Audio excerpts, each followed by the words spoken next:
योगी जब जब डरता है पुलिस को आगे करता है, योगी जब जब डरता है पुलिस को आगे करता है, गुंडागर्दी नहीं चलेगी, तानाशाही नहीं चलेगी, गुंडागर्दी नहीं चलेगी, तानाशाही नहीं चलेगी, योगी जब जब डरता है पुलिस को आगे करता है। डीजीएम साहब को वापस लाओ, डीजीएम साहब को वापस लाओ, डीजीएम साहब को वापस लाओ, डीजीएम साहब को वापस लाओ, डीजीएम साहब को वापस लाओ।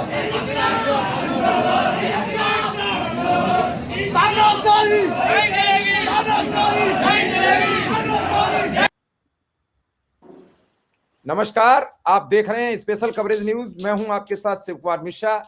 मेरे साथ हैं वरिष्ठ पत्रकार आदरणीय डॉक्टर राकेश पाठक जी। स्वागत और अभिनंदन। अभी आपने एक वीडियो देखा, जब जब योगी डरता है पुलिस को आगे करता है। आखिर ये नारे उन हिंदू हृदय सम्राट के लग रहे हैं। बताया जाता है जिनके लिए पूरा देश बाएं फैलाए देख रहा है कि इस देश के वो भावी प्रधानमंत्री हैं। बता रहे हैं लोग इस देश के बड़े कर्ता धर्ता हैं। हालांकि जो कल उनके साथ हुआ, उनकी पता नहीं उनके साथ किसी ने मजाक किया या सच था कि उनकी कुर्सी भी दूसरी रो में थी और उन्हें खड़े होकर इंतजार भी करना पड़ा बैठने के लिए। मुझे नहीं मालूम उसका रहस्य क्या था। हालांकि कई मार्गदर्शकों ने हमें यह भी संदेश दिया कि यही हालत 2012 में तत्कालीन मुख्यमंत्री गुजरात के नरेंद्र मोदी की हुआ करती थी। जब वो गुजरात से दिल्ली आते थे तो उनके प्रति सबकी भावनाएं अच्छी नहीं होती थी, लेकिन नारे मोदी मोदी के लगते थे। अब कितना सच है कितना नहीं, ये सब उनके अंदर की बातें हैं, क्योंकि एक वर्ग गलती मानने को तैयार नहीं है कि कुछ गलत हुआ। कल लोगों ने बड़ी तारीफ के कसीदे काढ़े, प्रधानमंत्री ने कहा कि हमारे बॉस हैं, लेकिन यही बात तो मनमोहन सिंह जी ने कही थी कि सोनिया गांधी हमारी बॉस हैं, जिसकी आज भी मजम्मत होती है। जब भी मीडिया में बैठते हैं तो वो मनमोहन जी की सोनिया गांधी के आगे हाथ जोड़े एक तस्वीर आती है। लेकिन अगर वो मनमोहन सिंह करेंगे तो न्यायोचित नहीं है, लेकिन अगर वो नरेंद्र मोदी करेंगे तो न्यायोचित है, क्योंकि दाल अगर राकेश सर खाएंगे तो वो स्वास्थ्य के लिए हानिकारक है, लेकिन हम खाएंगे तो हमें प्रोटीन बनाएगी। ये हमारी अपनी भावना है। लेकिन ये जनपद न्यायालय संभल की तस्वीर है। एक जज साहब थे जिन्होंने कहा कि वहां तत्कालीन सीओ जो कई मर्तबा हिंदुत्व की वेशभूषा में नजर आए संविधान की शपथ ग्रहण करने के बाद, आपकी तस्वीर में हैं, इन पर एफआईआर दर्ज कर दो कि इन्होंने एक बेगुनाह की जान ले ली, नाबालिग की, जो घर से टोस्ट बेचने निकला था कि टोस्ट बेच के आऊंगा 100 रुपया के, 10 रुपया कमाऊंगा, उससे जब वापस आऊंगा तो नमक मिर्च मसाला लाऊंगा, घर के चूल्हे पर तवा चढ़ेगा, सब्जी बनेगी और फिर मैं रोटी खाऊंगा। वो सुबह निकला था तो भूखा भी था। वो टोस्ट जो बाजार में बेचने गया था, उसी में से उसने 2 टोस्ट चाय से खाए थे और निकल पड़ा था। सुबह का वक्त था। उसकी मौत को लेकर 20 पुलिसकर्मियों समेत इन एडिशनल एसपी जो फिरोजाबाद में तैनात है अनुज चौधरी, इन पर एफआईआर दर्ज करने का जज साहब ने आदेश दे दिया। इतनी बड़ी हिमाकत कर दी, जो पूरे प्रदेश में एक आइकॉन बन के निकले, उन अधिकारी पर एफआईआर की आदेश दे दिया। जज साहब का कल विधिवत ट्रांसफर हो गया और उनका डिमोशन किया गया। सीजीएम को जब सीनियर डिवीजन जज बनाया जाता है तो वो डिमोशन होता है, और जो उसी जनपद में सीनियर डिवीजन जज आदित्य सिंह थे, जिन्होंने ये विवाद का पहला आदेश जारी किया कि इसकी पैमाइश करा दी जाए, उन्हें प्रमोशन करके सीजीएम बना दिया। अब आप विचार ये कीजिए, एक नागरिक की भांति, क्या जो सरकार के फेवर में ऑर्डर देंगे उन्हें प्रमोशन मिलेगा? तो हर अधिकारी ये नहीं सोचेगा कि हम ऑर्डर पहले दे दें। पहला सवाल आम वोटर, आम जनमानस से, अपने दर्शकों से। और दूसरा सवाल, जो सरकार के विरोध में मतलब जनमानस की आवाज उठाएगा, उसका डिमोशन हो जाएगा। तो ऐसा ऑर्डर कौन पारित करेगा? इन दोनों सवालों को मेरे को समझ के जरूर जवाब दीजिए। और मेरी समझ में नहीं आए, इसलिए मैं राकेश सर के पास पहुंचूंगा कि सर मुझे भी कुछ ज्ञान दीजिए कि इन 2 सवालों का जवाब है किसी के पास? देखिए, ये सवाल तो ऐसे जरूरी सवाल हैं जो पूरे देश को पूछना चाहिए। 2 करेक्शन है। ये फिरोजाबाद नहीं, संभल का मामला है। नहीं, आप शायद वो फिरोजाबाद अभी के गए। वो तैनात हैं संभल फिरोजाबाद में अभी एडिशनल एसपी, ये बताया मैंने। अच्छा जी, अनुज अनुज चौधरी। चौधरी अभी जी, एडिशनल एसपी फिरोजाबाद है। ठीक है, उस वक्त सीओ संभल थे वो। सीओ संभल थे। दू, हाँ, दूसरे सीजेएम है, चीफ जुडिशियल मजिस्ट्रेट। जी ये भी थोड़ा सा करेक्शन है। तो पहली बात तो ये है कि अनुज चौधरी के क्रियाकलाप इससे पहले क्या रहे हैं वो भी याद कर लें।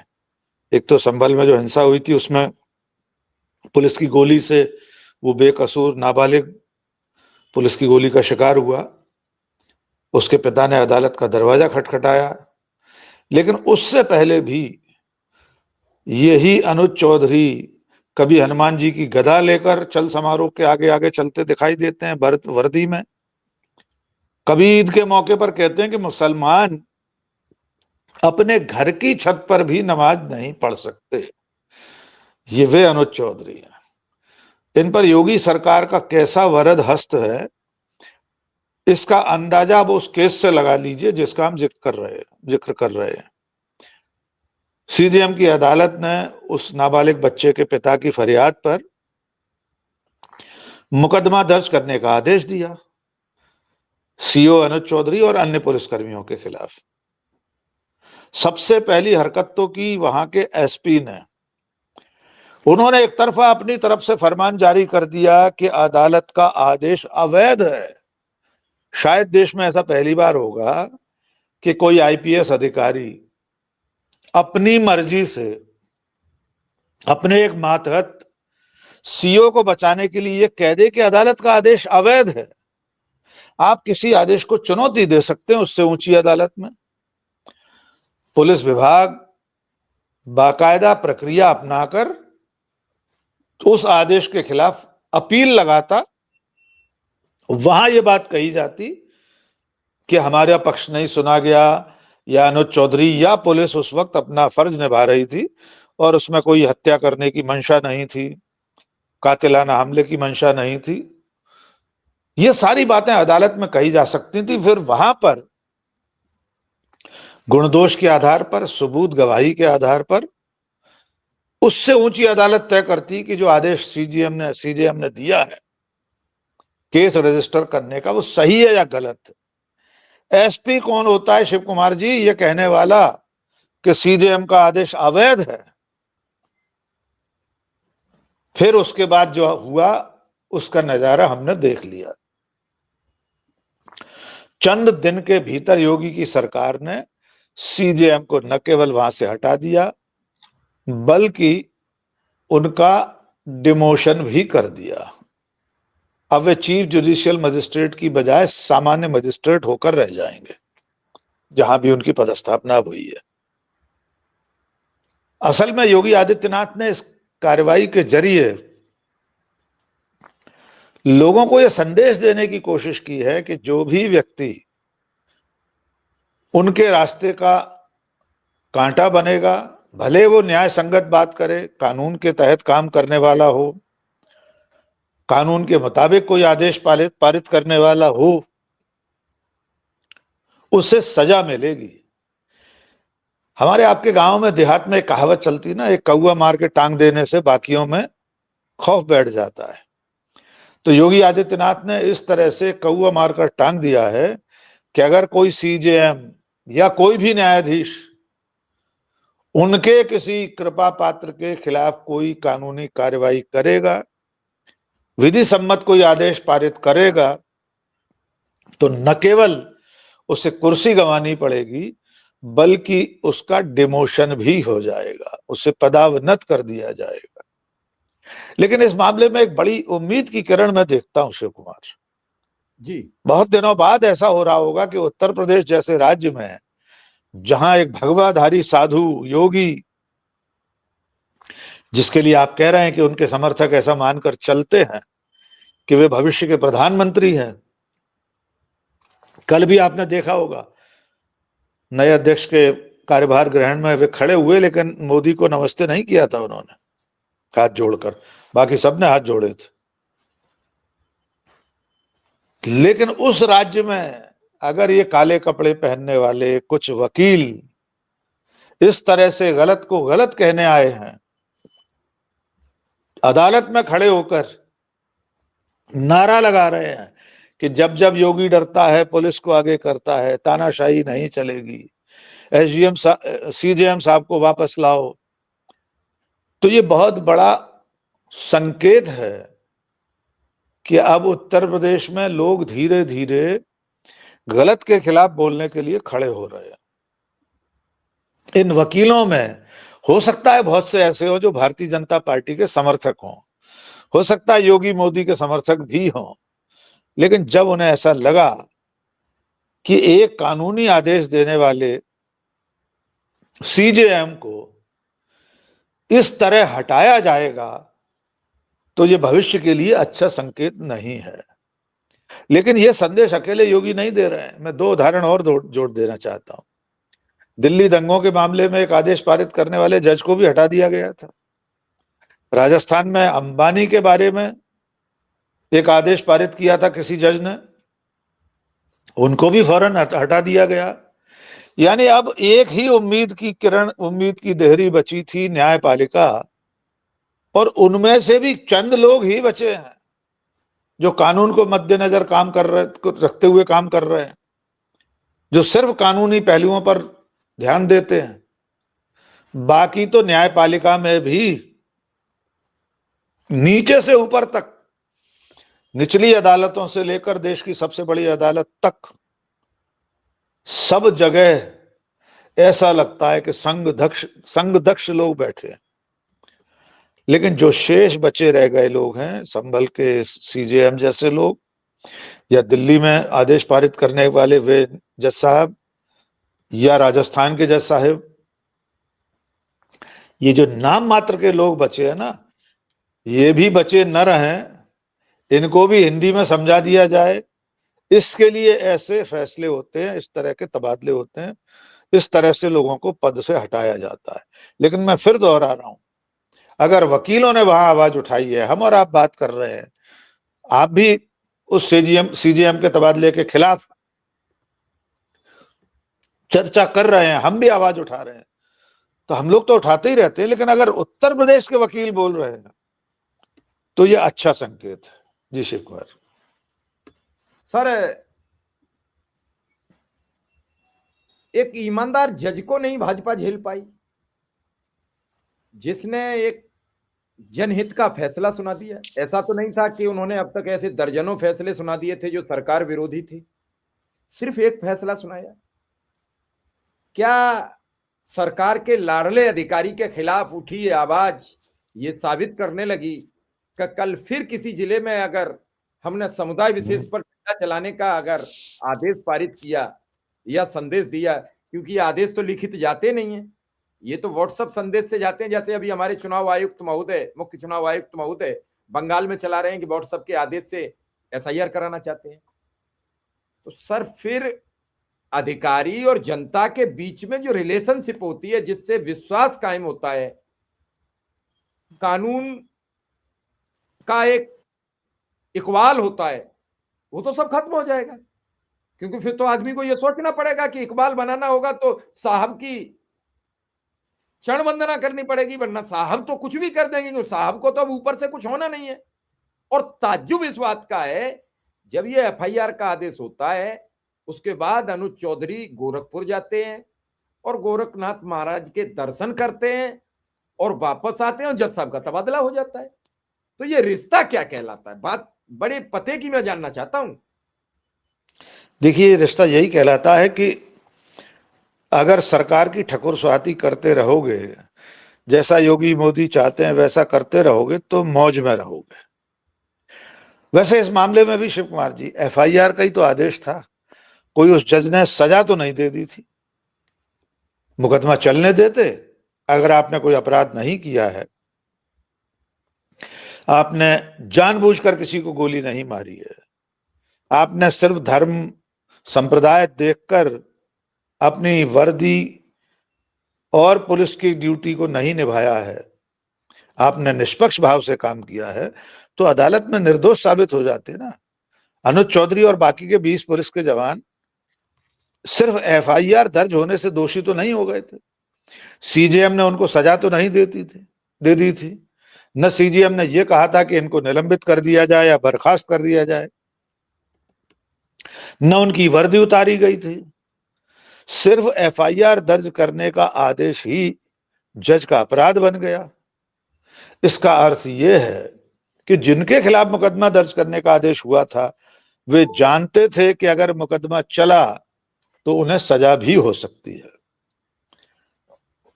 और ये जो जनता के भरोसे की बात है, भरोसा तो लगातार टूट रहा है। अभी आपके ही उत्तर प्रदेश में बरेली में एक घर की 4 दीवारी में नमाज पढ़ने वालों के खिलाफ एफआईआर हो गई, उन्हें हिरासत में ले लिया गया, बाद में वे जमानत पर छूटे। एडिशनल एसपी वहां की कह रही हैं कि आपने अपने घर में पूजा करके उसे धार्मिक स्थान बना दिया था। जब ऐसे मुकदमे दर्ज होंगे तो कानून और कानून के रखवालों के प्रति भरोसा कैसे बचेगा? जनता को कैसे भरोसा होगा कि उसकी फरियाद सुनी जा रही है? अगर वो थाने में रपट लिखाने जाए तो वहां कोई अनुज चौधरी जैसा या बरेली की एडिशनल एसपी या बिशारतगंज थाने की पुलिस जैसा कोई अफसर नहीं बैठा है। उसकी फरियाद को सिर्फ निष्पक्षता से इसलिए सुना जाएगा कि वो भारत का नागरिक है। उसे सुनते समय हिंदू मुसलमान के नजरिए से नहीं सोचा जाएगा। ऐसा भरोसा लोगों को नहीं बचा है अब। और सबसे मजेदार बात तो हम भूल ही रहे हैं शिव कुमार जी, जी योगी आदित्यनाथ वही है ना, अजय सिंह बिष्ट, जिनके खिलाफ दर्जनों मुकदमे दर्ज थे। वो जो अजय सिंह बिष्ट के खिलाफ मुकदमों की फहरिस्त है, वो पुलिस का जो कागज है, दस्तावेज है, वो तो सोशल मीडिया पर अभी कोई भी गूगल करेगा मिल जाएगा।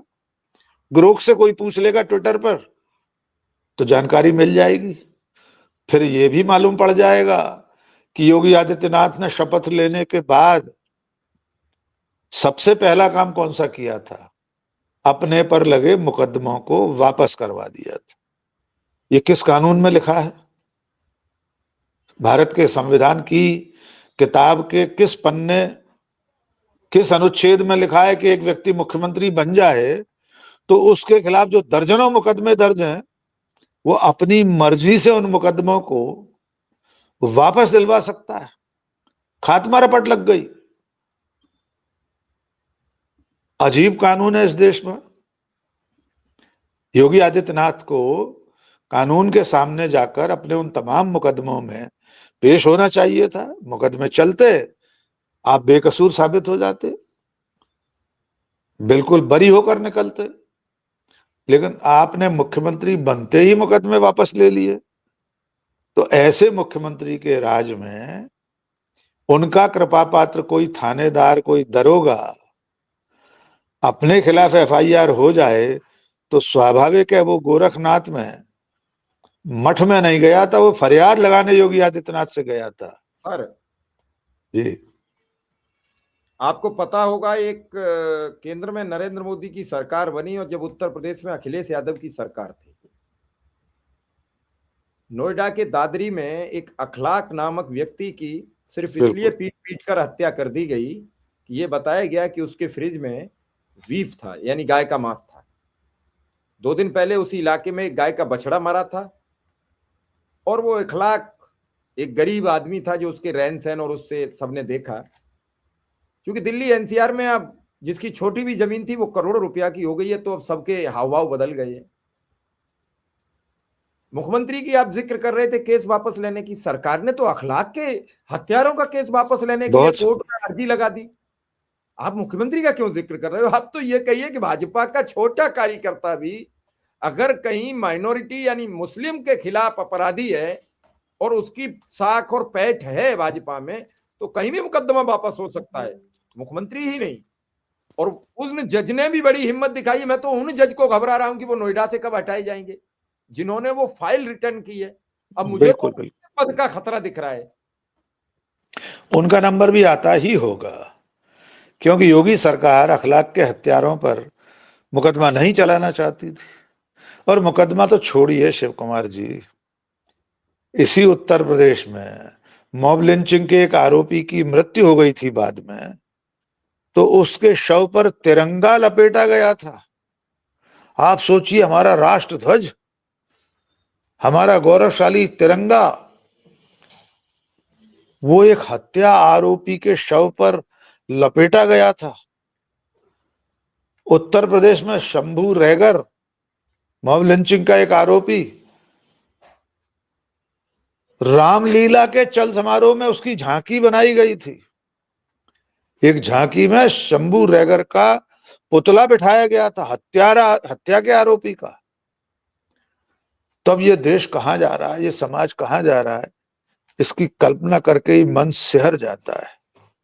योगी आदित्यनाथ, बीजेपी, उनकी पुलिस, उनका प्रशासन जिस तरह चीन चीन कर हिंदू मुसलमान के आधार पर कानून का इस्तेमाल कर रही है, इस्तेमाल भी क्यों, बेजा इस्तेमाल कर रही है, दुरुपयोग कर रही है, उस सरकार से कोई उम्मीद नहीं करना चाहिए। अब सवाल तो ये है कि ये जो वकील साहब हमें दिखाई दे रहे हैं स्क्रीन पर, जिन लोगों ने आज ये नारे लगाए हैं, जिन्होंने सीजेएम को वापस बुलाने की मांग की है, इनकी मांग पूरी होती है कि इनके खिलाफ कोई मुकदमा दर्ज हो जाता है। कोई बड़ी बात नहीं है योगी के राज में इन वकीलों के खिलाफ, मुख्यमंत्री के खिलाफ नारा लगाने के अपराध में केस रजिस्टर हो जाए, क्योंकि जिस राज्य की पुलिस, जिस राज्य की का प्रशासन और सरकार जगत गुरु शंकराचार्य से कागज मांग सकती है कि साबित करो कि शंकराचार्य हो, उसमें इन वकीलों की क्या बिसात है। कल को यह भी कहा जा सकता है कि ये अर्बन नक्सल वकील हैं। प्रधानमंत्री ने कल ही अर्बन नक्सल याद किया है। कल को यह भी कहा जा सकता है कि ये वकील नहीं है काले कोट में, ये खालिस्तानी हैं, ये विदेशी एजेंट हैं, ये कांग्रेसी हैं, ये नक्सलवादी हैं। कुछ भी कहकर इनके खिलाफ मुकदमा दर्ज हो सकता है। लेकिन तब भी इस घटना में मुझे बार बार ऐसा लग रहा है कि ये जो दृश्य है ये बहुत भरोसा बढ़ाने वाला है। लोग अन्याय के खिलाफ खड़े हो रहे हैं, लोग बोल रहे हैं। चाहे शंकराचार्य पर जुल्म हो रहा है, उनके साथ जो सुलूक कर रही है सरकार, उस मामले में भी खुलकर लोग बोल रहे हैं। काशी में, प्रयागराज में लोग खुलकर बोल रहे हैं। मंदिर टूटने के खिलाफ भी लोग सड़कों पर आवाज उठा रहे हैं। योगी आदित्यनाथ ने कह दिया एआई से बनी तस्वीरें, तो वहां तो लोगों ने कैमरे पर कह दिया कि योगी साबित कर दें कि मैंने जो वीडियो बनाया है, मैंने जो मूर्तियां टूटी दिखाई हैं, मंदिर टूटे दिखाए हैं, फिर साबित कर दें, और गलत साबित हो तो मुझे फांसी पर लटका दें। ये बयान है वहां काशी के घाट पर खड़े हुए एक सज्जन का। बिल्कुल। तो अब धीरे धीरे जब जुल्म बढ़ता है, अत्याचार बढ़ता है, अति होती तानाशाही की, तो जनता उठ खड़ी होती है और धीरे धीरे करके एक एक वर्ग, एक एक समूह खड़ा होगा और इन लोगों को आईना दिखाएगा। जी चलिए सर, उसका इंतजार रहेगा। और आपने जो बातें कही हैं वो सच साबित हो, इस देश को एक चैम्बर में ढकेला जा रहा है, उस चैम्बर से रोका जाए। मेरा जो ठोस अपना आकलन है कि एक चैम्बर है, उसमें आग जल रही है और उसका कोई मुंह नहीं है कि आप निकल के भाग सको, उसमें ढकेला जा रहा है। सामाजिक तौर पर, बेरोजगारी के तौर पर, महंगाई के तौर पर, जन सुविधाओं के तौर पर, मतलब कोई भी ऐसी चीज बची नहीं है। सरकार बॉस बना रही है, प्रधानमंत्री का बॉस कोई है। मैंने तो अपने जीवन में पहली बार सुना है। सर, आपने कभी सुना हो कि प्रधानमंत्री का भी कोई बॉस होता है? तो मैं आपसे सिर्फ एक 30 सेकंड का कमेंट चाहूंगा। मैंने बॉस नहीं सुना, प्रधानमंत्री का बॉस कोई नहीं होता है। प्रधानमंत्री खुद में इस देश का बॉस है, और अगर उसका भी कोई बॉस है, और वही बॉस अगर मनमोहन सिंह जी कहते हैं कि सोनिया बॉस है, तो उस समय वो घटिया शब्द था तो आज भी घटिया है, और उस समय बढ़िया था तो आज भी बढ़िया है। मनमोहन सिंह ने बॉस नहीं कहा था, उन्होंने कहा था हमारी नेता है, और स्वाभाविक है। श्रीमती सोनिया गांधी उस समय यूपीए की चेयरपर्सन थी, कांग्रेस की मुखिया थी। लेकिन तब ये लोग कहा करते थे कि मनमोहन सिंह रिमोट से चलने वाले प्रधानमंत्री, कठपुतली प्रधानमंत्री हैं। तो क्या हम और आप कल से ये कह सकते हैं कि नरेंद्र मोदी नितिन नवीन के रिमोट से चलने वाले प्रधानमंत्री हैं? क्योंकि वे तो खुद बॉस कह चुके हैं। तो हमें आइंदा से इस बात को कहना होगा कि नरेंद्र मोदी नितिन नवीन के कठपुतली प्रधानमंत्री हैं। या फिर सर ऐसा है, आप तो संपादक रहे हैं कि जी। आपने एक ऐसा रिपोर्टर पकड़ लिया जिसे एबीसीडी नहीं आती थी, अब ऐसा ही आपकी प्रतिष्ठा जुड़ गई। अब आप उसे साबित करना चाहते हैं कि वो एक अच्छा रिपोर्टर है, तो आप खुद पहुंचे एडिटिंग रूम में उसे हाथ पकड़ के कि ये इससे बढ़िया, शिव कुमार से बढ़िया ना तो कोई एंकर हो सकता है ना कोई रिपोर्टर हो सकता है, इसे आप जिससे इसकी आप क्लास में काम करिए। ऐसा ही लगता है, इसकी एक परीक्षा हो जाएगी। मैं कल से सवाल पूछ रहा हूं, आपके पटल पर भी पूछे लेता हूं। अगर नितिन नवीन बॉस हैं तो क्या अगले कुछ महीनों में कई राज्यों में चुनाव होने वाले हैं, नितिन नवीन अपनी मर्जी से किसी एक भी व्यक्ति को विधानसभा का टिकट दिलवा पाएंगे? या आगामी लोकसभा चुनाव तक अगर वे अध्यक्ष रहे तो क्या वे अपनी मर्जी से बिहार में भी एक लोकसभा टिकट फाइनल कर पाएंगे? अगर वे बॉस हैं तो उन्हें पता भी नहीं चलेगा। राज्यों के मुख्यमंत्री पत्ते की तरह फेंटते रहे मोदी साहब। इसको ऐसे समझिए कि जब जेपी नड्डा अध्यक्ष थे तो क्या जेपी नड्डा को मालूम हुआ था गुजरात में मुख्यमंत्री बदला जा रहा है? उत्तराखंड में इतने सीएम बदल गए, जेपी नड्डा को मालूम था कि कब पुष्कर सिंह धामी बनेंगे, कब उससे पहले कौन खंडूरी, मैं तो नाम भी भूल गया। उत्तराखंड में इतने मुख्यमंत्री बदले जा चुके हैं। नहीं सर, इसमें और भी आप एक लाइन जोड़ सकते हैं कि जीत और हार का जब परिणाम आएगा तो क्या हार का फोटो किसकी लगेगी?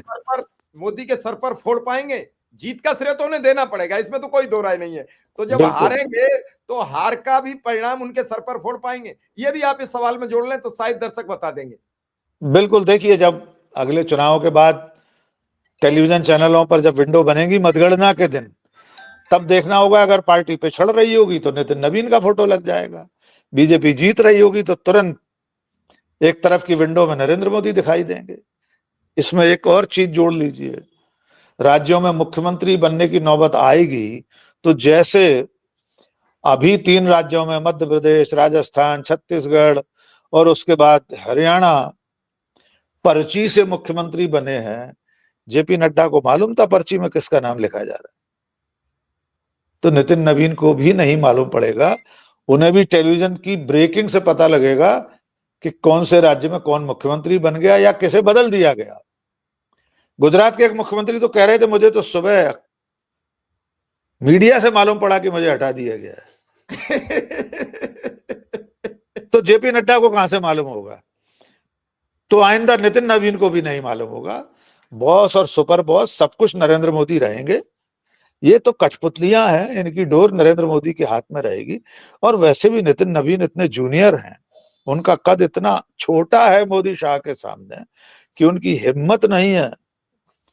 ये हाथी के दांत खाने के और दिखाने के अलग अलग होते हैं, तो नितिन नवीन दिखाने के दांत हैं, खाने के दांत तो नरेंद्र मोदी ही है।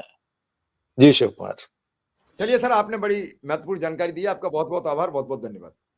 Thank you.